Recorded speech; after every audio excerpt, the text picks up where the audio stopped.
Food is the bread and butter of culture. The Cambridge Dictionary defines culture as the way of life of a particular people, especially as shown in ordinary behavior and habit.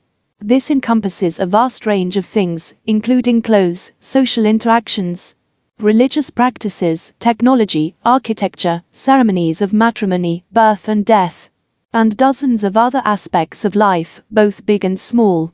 One tasty morsel of culture that humanity loves to share is food. The delicious plates we grow up eating, of which a mere smell can transport us back to our childhood or other moments in our lives we associate with a particular aroma. In the era of globalization, our access to the culinary delights of foreign cultures is fairly unique when compared to other parts of culture. There are countless television series dedicated to cooking and eating exotic foods, giving us a small glimpse into the food traditions of different people around the world. These days, advances in transport have made it possible to travel to explore the gastronomy of another country.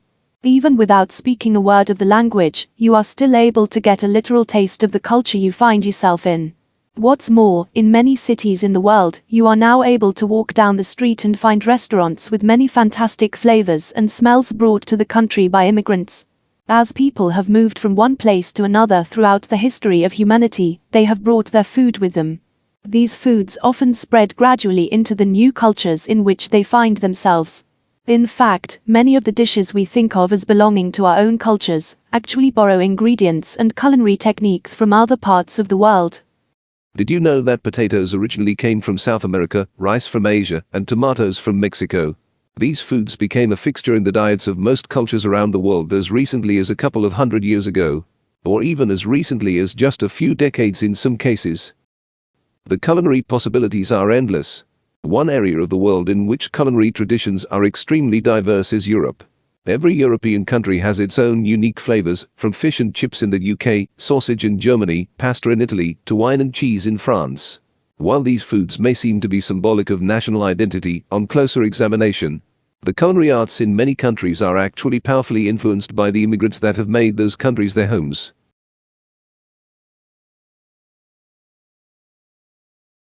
The culinary influence of food brought by Indian immigrants to the United Kingdom, Turkish immigrants to Germany, and North African immigrants to both France and Spain is not to be underestimated.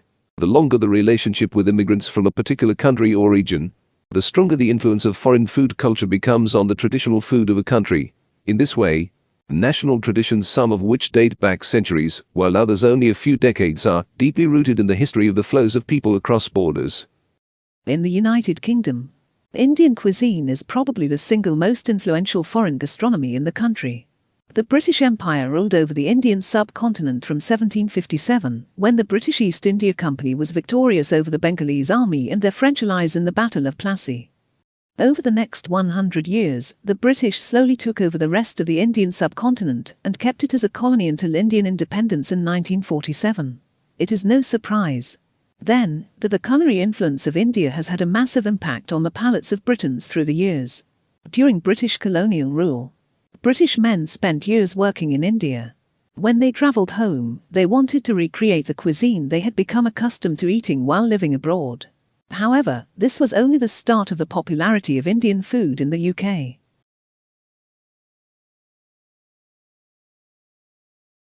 After World War II, the British government recognised the need for foreign labour to help repair the incredible damage done to the country during the conflict.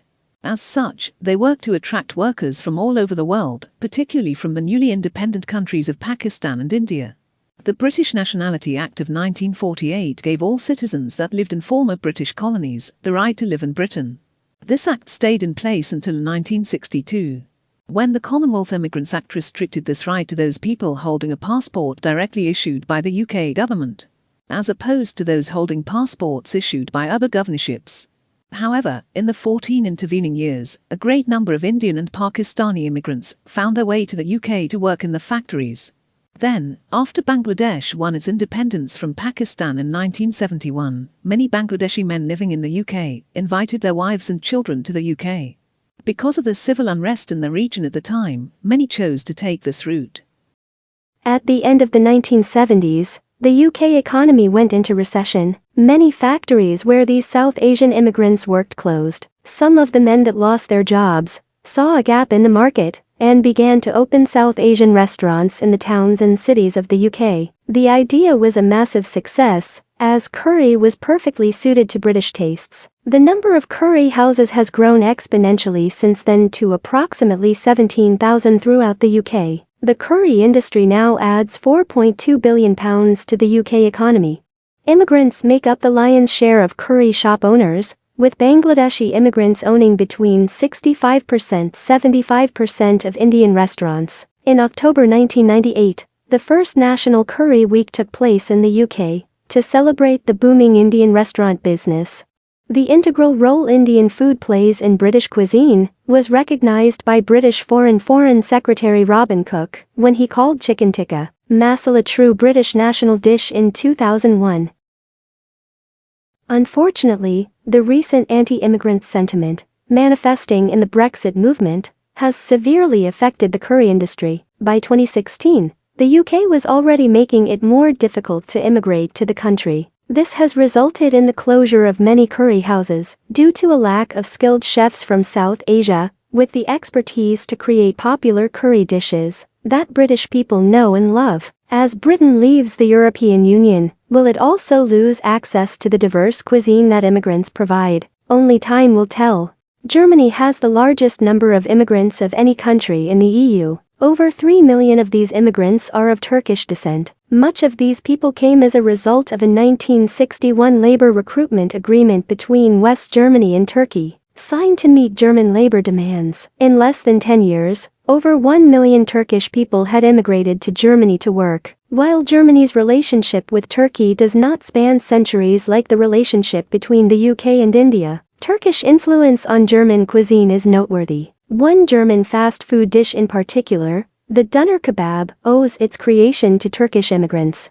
Katernerman, a Turkish Gastarbeiter, or guest worker in English, served the first doner kebab in Germany in 1972. A doner kebab is a pita sandwich filled with seasoned meat from a vertical rotisserie, lettuce and tomato, a garlic yogurt sauce, and a chili sauce. Now, almost 50 years later, the Turkish doner kebab is a fast food staple in Germany. Since the end of the 1990s, kebabs have become the best-selling product in the German restaurant market, with more than 40,000 outlets throughout the country, earning over €4 billion per year. Today, doner kebabs can be found throughout Europe, Australia, and New Zealand. As more immigrants and refugees come to Europe from war-torn Syria and the surrounding region, the influences of similar Middle Eastern flavors will slowly seep into the local cuisines around the continent. France's connection with North Africa goes back centuries. In 1799, Napoleon occupied the Ottoman territory known today as Egypt, creating one of the first French links with North Africa. Then, in 1830, the French army invaded and colonized Algeria. This was followed by the French occupations of Tunisia and Morocco. During this period, there was a huge influx of people of French origin, who relocated to Algiers and other African coastal cities in the Maghreb. The region in North Africa made up of Morocco, Algeria, Libya, and Tunisia. Due to the politico-economic ties between France and the countries of the Maghreb, during World War I, Morocco, Algeria, and other North African countries sent troops across the Mediterranean to France to help the French army defend the country against German invasion. More than 100,000 North Africans were also sent to work in French factories to assist during the war. In the 1950s, as the French colonial era was coming to an end, people from the ex-French colonies in North Africa crossed the Mediterranean Sea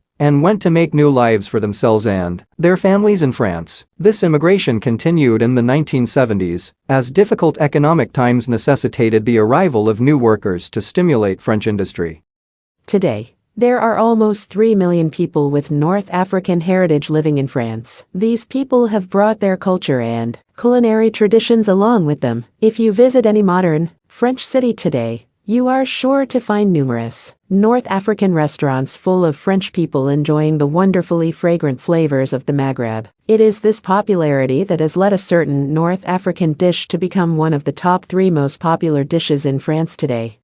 Steamed balls of crushed durum wheat semolina may not sound especially appetizing, but couscous is a staple food in North Africa. It is often accompanied by fish or meat and vegetables served in a rich broth made with aromatic herbs and spices. Couscous has become a beloved dish throughout France and has become so popular that there is now an annual festival in Marseille called Couscous. that revolves solely around couscous. The event involves over 3 dozen chefs, all of whom contribute to the culinary festivities that last throughout the weekend. The festival also features music, dance, and theater. And the attraction of couscous seems to be universal. Because of the influence of the Maghreb throughout the Mediterranean region of Europe, couscous has gained immense popularity in Spain and Italy as well. If you have ever lived abroad for a significant length time, or even been away from home on holiday, you can relate to the intense draw of the familiar smells and tastes of even the most basic homemade meal. The tapestry of culture in Europe is heavily influenced by the constant interaction of people from all over the world, each leaving their footprint in some way in the countries they choose to call home. Luckily for us,